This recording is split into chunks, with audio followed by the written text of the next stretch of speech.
عذاب دینے والے فرشتے ہوتے ہیں۔ اس وقت ہر شخص اسلام کی سچائی کو مان جاتا ہے، آخری وقت پر حق ثابت ہو جاتا ہے، لیکن اس وقت پردہ غیب ہٹ چکا ہوتا ہے اور ایمان لانے کا کوئی فائدہ نہیں ہوتا، چاہے کوئی کتنا بھی پچھتا لے۔ دوستو، دنیا میں جس طرح انسان خوشی، غم اور سرد و گرم موسم کو محسوس کرتا ہے جو اس کے جسم پر اثر انداز ہوتا ہے، لیکن اس کا احساس اس کی روح تک محسوس کرتی ہے، اسی طرح سے عالم برزخ میں بھی جسم اور روح کے باہم احساس زندہ رہتے ہیں اور وہ ہر چیز دیکھ سکتا ہے اور عذاب کو محسوس کر سکتا ہے، اس سے اسے اذیت پہنچتی ہے۔ مرنے کے بعد مسلمان کی روح اپنے رتبے کے مطابق مختلف مقاموں میں رہتی ہے، بعض کی قبر میں رہتی ہے تو بعض کی چاہے زمزم شریف میں ہوتی ہے، اسی طرح سے بعض کی آسمان و زمین کے درمیان معلق ہو جاتی ہے، جبکہ بعض کی پہلے دوسرے سے لے کر 7ویں آسمان تک اور بعض کی آسمانوں سے بھی بلند ہوتی ہے۔ ان میں سے خوش قسمت روحیں زیر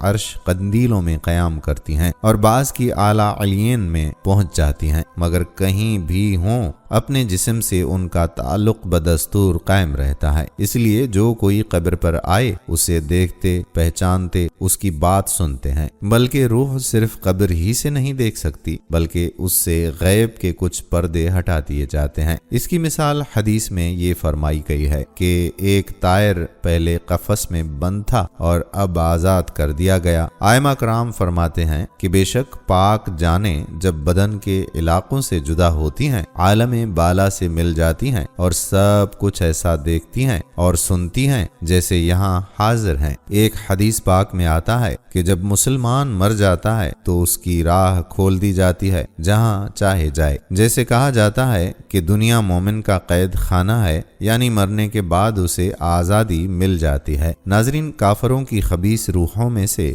بعض کی ان کے مرگھٹ یا قبر پر رہتی ہیں، بعض کی چاہے برہوت میں جو کہ یمن میں ایک نالہ ہے، بعض کی پہلی، دوسری اور 7ویں زمین تک اور بعض کی اس کے بھی نیچے سجین میں جا پڑتی ہے، اور وہ کہیں بھی ہوں وہ بھی اپنی قبر یا مرگھٹ پر گزرنے والے کو دیکھتے ہیں، پہچانتے بھی ہیں اور ان کی بات سنتے ہیں، مگر کہیں جانے آنے کا اختیار نہیں ہوتا بلکہ قید ہوتے ہیں۔ ان کا بد عقیدہ ہے کہ مرنے کے بعد روح دوسرے بدن میں چلی جاتی ہے، خواہ وہ آدمی کا بدن ہو یا کسی اور جانور کا، جس کو تناسخ اور آواگون کہتے ہیں۔ یہ باطل عقیدہ ہے اور اس کا ماننا کفر ہے۔ ناظرین، موت کے معنی روح کا جسم سے جدا ہو جانا ہے، نہ یہ کہ روح مر جاتی ہے۔ جو روح کو فنا مانے بد مذہب ہے۔ ایک اور عقیدہ بھی پایا جاتا ہے کہ مردہ کلام بھی کرتا ہے اور اس کے کلام کو عوام، جن اور انسان کے سوا اور تمام حیوانات وغیرہ سنتے بھی ہیں۔ جب مردے کو قبر میں دفن کرتے ہیں اس وقت اس کو قبر دباتی ہے، اور اگر وہ مسلمان ہے تو اس کا دبانا ایسا ہوتا ہے کہ جیسے ماں پیار میں اپنے بچے کو زور سے چمٹا لیتی ہے، اور اگر کافر ہے تو اس کو اس زور سے دباتی ہے کہ ادھر کی پسلیاں ادھر اور ادھر کی ادھر ہو جاتی ہیں، یعنی آپس میں پیوست ہو جاتی ہیں۔ ناظرین، حدیث میں آتا ہے کہ جب دفن کرنے والے دفن کر کے وہاں سے چلتے ہیں تو وہ مردہ ان کے جوتوں کی آواز سنتا ہے۔ اس وقت اس کے پاس 2 فرشتے اپنے دانتوں سے زمین چیرتے ہوئے آتے ہیں، جن کی شکلیں نہایت ڈراؤنی اور ہیبت ناک ہوتی ہیں، اور ان کے بدن کا رنگ سیاہ، آنکھیں سیاہ اور نیلی اور دیگ کے برابر اور آگ برسا رہی ہوتی ہیں، اور ان کے مہیب بال سر سے پاؤں تک ہوتے ہیں۔ ان کے دانت بڑے بڑے ہوتے ہیں جن سے زمین چیرتے ہوئے وہ آئیں گے، اور ان میں ایک کو منکر دوسرے کو نکیر کہتے ہیں۔ وہ مردے کو جھنجھوڑتے ہیں اور جھڑک کر اٹھاتے ہیں اور نہایت سختی کے ساتھ کڑکدار آواز میں سوال کرتے ہیں۔ پہلا سوال، من ربک، تیرا رب کون ہے؟ دوسرا سوال، ما دینک، تیرا دین کیا ہے؟ تیسرا سوال، ما کنت تقول فی ھذا الرجل، ان کے بارے میں تو کیا کہتا تھا؟ مردہ مسلمان ہے تو پہلے سوال کا جواب دے گا کہ میرا رب اللہ عز و جل ہے، اور دوسرے کا جواب دے گا کہ میرا دین اسلام ہے، اور تیسرے سوال کا جواب دے گا کہ وہ تو رسول اللہ صلی اللہ تعالی علیہ وآلہ وسلم ہے۔ وہ کہیں گے کہ تجھے کس نے بتایا؟ کہے گا کہ میں نے اللہ عز و جل کی کتاب پڑھی، اس پر ایمان لایا اور تصدیق کی۔ بعض روایات میں آیا ہے کہ سوال کا جواب پا کر وہ کہیں گے کہ ہمیں تو معلوم تھا کہ تو یہی کہے گا، اور اس وقت آسمان سے ایک پکارنے والا پکار کر کہے گا کہ میرے بندے نے سچ کہا ہے، اس کے لیے جنت کا بچھونا بچھاؤ اور جنت کا لباس پہناؤ اور اس کے لیے جنت کی طرف ایک دروازہ کھول دو۔ جنت کی نسیم اور خوشبو اس کے پاس آتی رہے گی، اور جہاں تک نگاہ پھیلے گی وہاں تک اس کی قبر کشادہ کر دی جائے گی، اور اس سے کہا جائے گا کہ تو سو جا جیسے دولہا سوتا ہے۔ یہ خاص روحوں کے لیے عام کرم ہوگا، اور عوام میں ان کے لیے جن کو وہ چاہے گا عطا کرے گا، ورنہ وسعت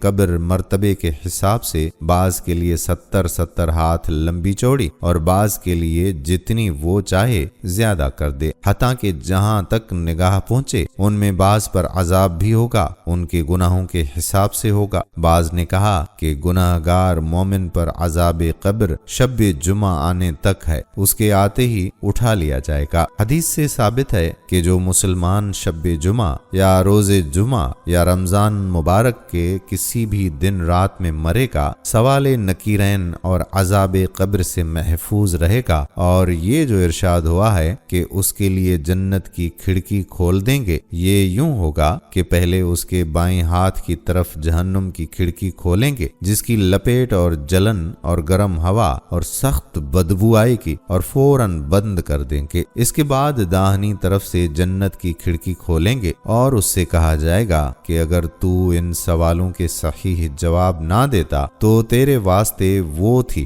اور اب یہ ہے، تاکہ وہ اپنے رب کی نعمت کی قدر جانے کہ کیسی بلائے عظیم سے بچا کر کیسی نعمت عظما عطا فرمائی۔ اور منافق کے لیے اس کا برعکس ہوگا، پہلے جنت کی کھڑکی کھولیں گے کہ اس کی خوشبو، ٹھنڈک، راحت اور نعمت کی جھلک دیکھے گا، اور فوراً بند کر دیں گے اور دوزخ کی کھڑکی کھول دیں گے تاکہ اس پر اس بلائے عظیم کے ساتھ حسرت عظیم بھی ہو کہ حضور اقدس صلی اللہ تعالی علیہ وآلہ وسلم کو نہ مانا یا ان کی شان عظیم میں گستاخی کر کے کیسی نعمت کھوئی اور کیسی آفت پائی۔ اور اگر مردہ منافق ہے تو سب سوالوں کے جواب میں یہ کہے گا کہ افسوس، مجھے تو کچھ معلوم نہیں، میں لوگوں کو کہتے سنا تھا، خود بھی کہتا تھا۔ اس وقت ایک پکارنے والا آسمان سے پکارے گا کہ یہ جھوٹا ہے، اس کے لیے آگ کا بچھونا بچھاؤ اور آگ کا لباس پہناؤ اور جہنم کی طرف ایک دروازہ کھول دو۔ اس کی گرمی اور لپیٹ اس کو پہنچے گی، اور اس پر عذاب دینے کے لیے 2 فرشتے مقرر ہوں گے جو اندھے اور بہرے ہوں گے۔ ان کے ہاتھ لوہے کا گرز ہوگا کہ پہاڑ پر اگر مارا جائے تو خاک ہو جائے، اس ہتھوڑے سے اس کو مارتے رہیں گے، نیز سانپ اور بچھو اسے عذاب پہنچاتے رہیں گے، نیز اس کے اعمال کتا یا بھیڑیا یا اور شکل کے بن کر اس کو ایذا پہنچائیں گے، اور نیکوں کے اعمال ان کو خوبصورت شکل میں مل کر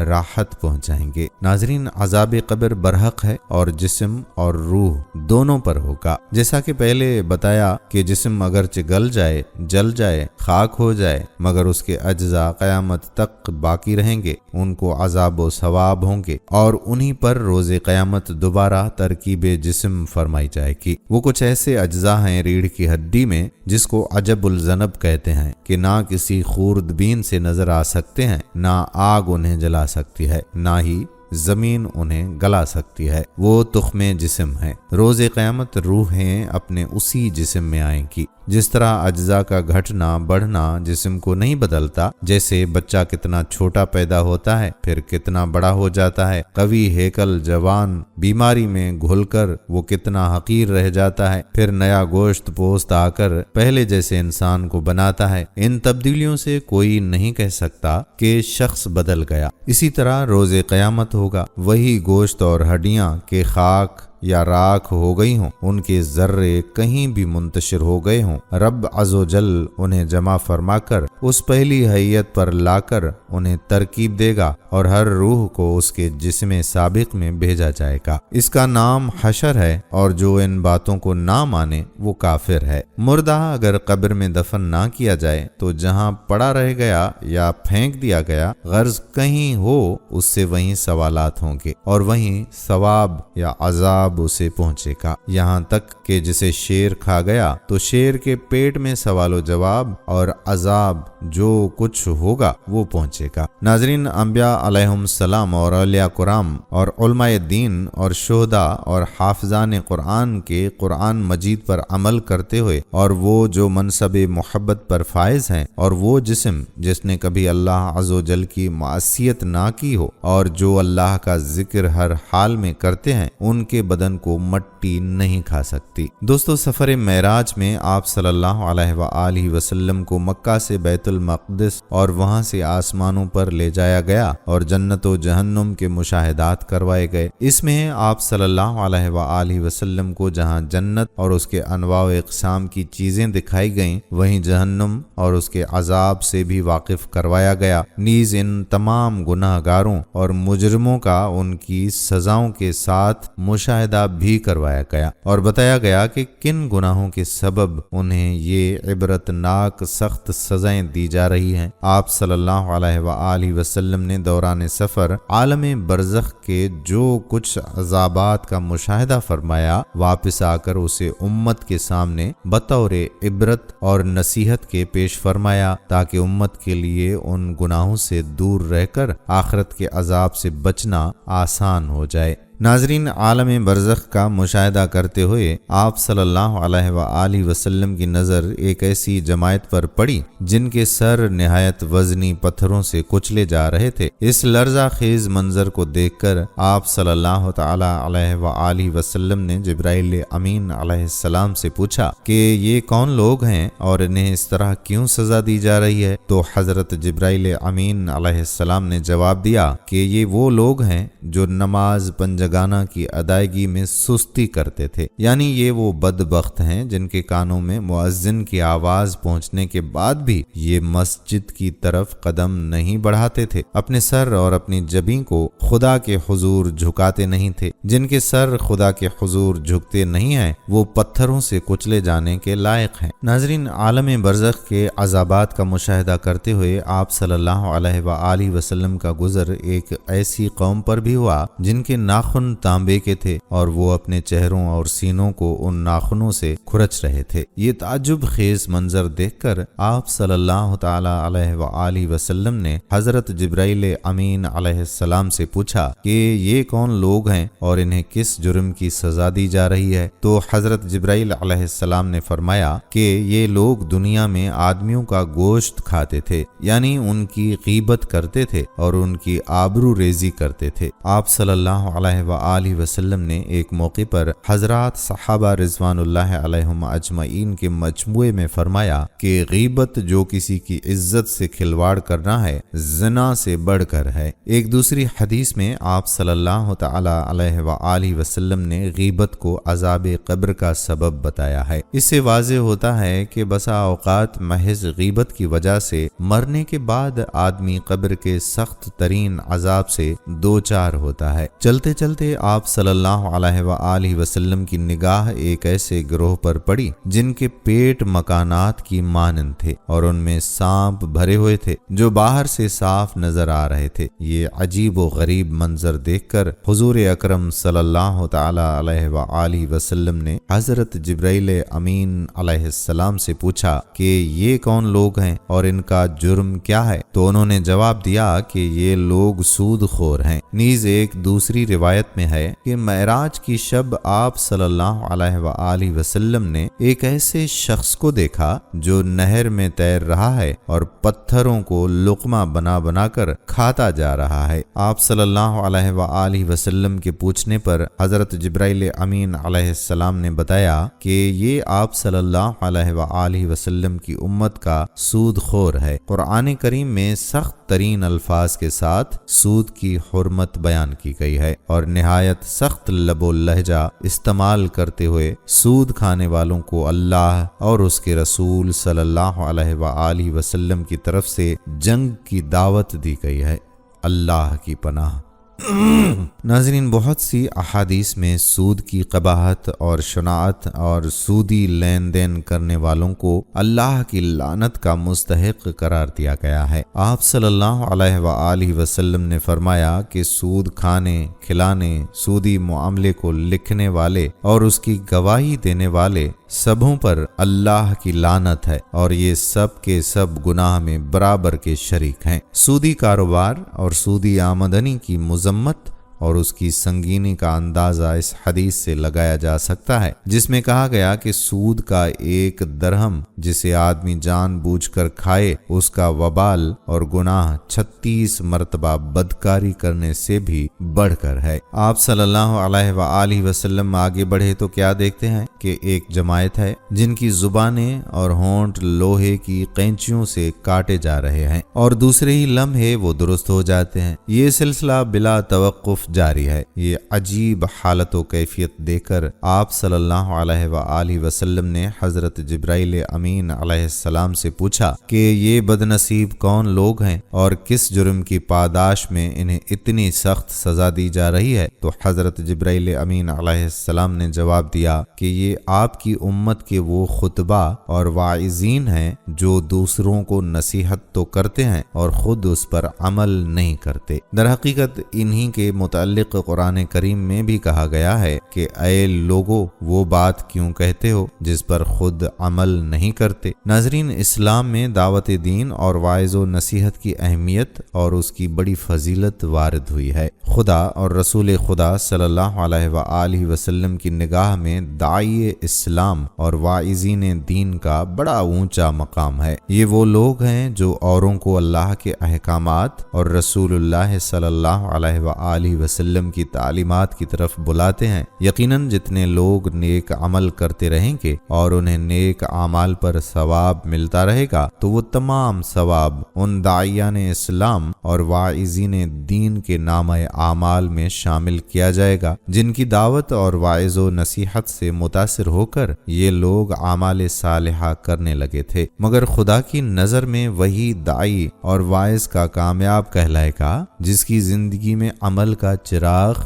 روشن رہا ہو۔ ایک موقع پر آپ صلی اللہ تعالی علیہ وآلہ وسلم نے ان بے عمل واعظین اور داعیوں کا حال بیان فرمایا کہ جنہیں قیامت کے دن جہنم میں پھینک دیا جائے گا۔ شدت حرارت کی وجہ سے ان کی آنتیں باہر نکل آئیں گی اور وہ انہیں لیے آگ میں اس طرح پھریں گے جس طرح گدھا چکی کے ارد گرد گھومتا ہے۔ یہ دیکھ کر دوسرے جہنمی پاس آ کر ان سے اس خطرناک سزا میں مبتلا ہونے کی وجہ پوچھیں گے تو وہ کہیں گے کہ ہم لوگ ہیں جو دنیا میں لوگوں کو نیکیوں کا حکم تو کیا کرتے تھے مگر خود اس پر عمل نہیں کرتے تھے۔ واعظین بے عمل کی سزاؤں کا مشاہدہ کرنے کے بعد آپ صلی اللہ تعالی علیہ وآلہ وسلم کا گزر ایک ایسی قوم پر ہوا جن کی شرم گاہوں پر آگے اور پیچھے چیتڑے لپٹے ہوئے تھے، اور یہ لوگ اونٹ اور بیل کی طرح چر رہے تھے اور زریح اور زقوم یعنی جہنم کی انتہائی کڑوی اور بدبودار غذائیں کھاتے جا رہے تھے۔ ان لوگوں کا حال ملاحظہ فرمانے کے بعد آپ صلی اللہ علیہ وآلہ وسلم نے حضرت جبرائیل امین علیہ السلام سے ان کی بابت سوال کیا تو انہوں نے بتایا کہ یہ وہ لوگ ہیں جو اپنے مالوں کی زکوٰۃ نہیں دیا کرتے تھے۔ ناظرین، زکوٰۃ اسلام کا وہ بنیادی اور اہم ترین رکن ہے کہ جس پر ایمان لانا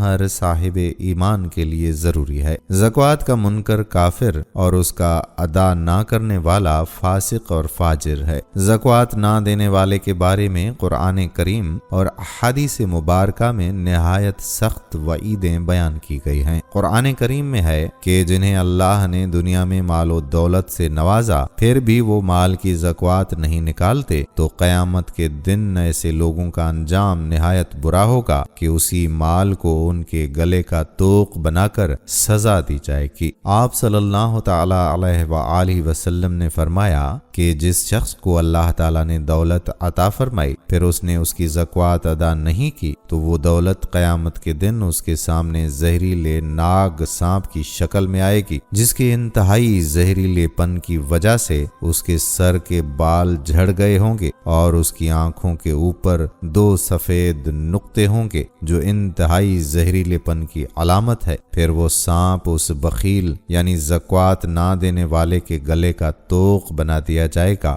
اور اس کے دونوں جبڑے پکڑے گا اور کہے گا کہ میں تیری دولت ہوں، میں تیرا خزانہ ہوں۔ ناظرین، زکوٰۃ کی ادائیگی مال کی پاکیزگی اور حفاظت کا سبب ہے۔ آپ صلی اللہ علیہ وآلہ وسلم نے فرمایا جس مال کی زکوٰۃ نہ نکالی جائے وہ بقیہ مال کی ہلاکت اور تباہی کا ذریعہ بن جاتی ہے، یعنی زکوٰۃ نہ دینے کی نحوست پورے مال کو لے کر ڈوب جاتی ہے، بعد میں آدمی صرف ہاتھ ملتے ہی رہ جاتا ہے۔ مالداروں کو چاہیے کہ وہ زکوٰۃ کی ادائیگی میں ٹال مٹول سے کام نہ لیں۔ بعض مالدار وہ ہیں جو زکوٰۃ دینے سے گریز کرتے ہیں تو بعض ادا کرنے میں بے احتیاطی کا مظاہرہ کرتے ہیں۔ خدا کی بارگاہ میں یہ دونوں بھی مجرم ہیں۔ ناظرین، عالم برزخ کا مشاہدہ کرتے ہوئے جب آپ صلی اللہ علیہ وآلہ وسلم کچھ دور چلے تو کیا دیکھتے ہیں کہ کچھ مرد اور خواتین ہیں جن کے سامنے ایک ہانڈی میں پکا ہوا اور ایک ہانڈی میں کچا سڑا ہوا گوشت رکھا ہوا ہے، مگر یہ بد عقل پکا ہوا طیب گوشت چھوڑ کر کچا اور سڑا ہوا گوشت کھا رہے ہیں۔ آپ صلی اللہ علیہ وآلہ وسلم نے ان کی عقلوں پر اظہار افسوس کرتے ہوئے حضرت جبرائیل امین علیہ السلام سے پوچھا کہ یہ کون لوگ ہیں اور ان کا معاملہ کیا ہے؟ تو انہوں نے بتایا کہ یہ وہ لوگ ہیں جن کے پاس حلال و پاکیزہ بیویاں موجود ہیں مگر پھر بھی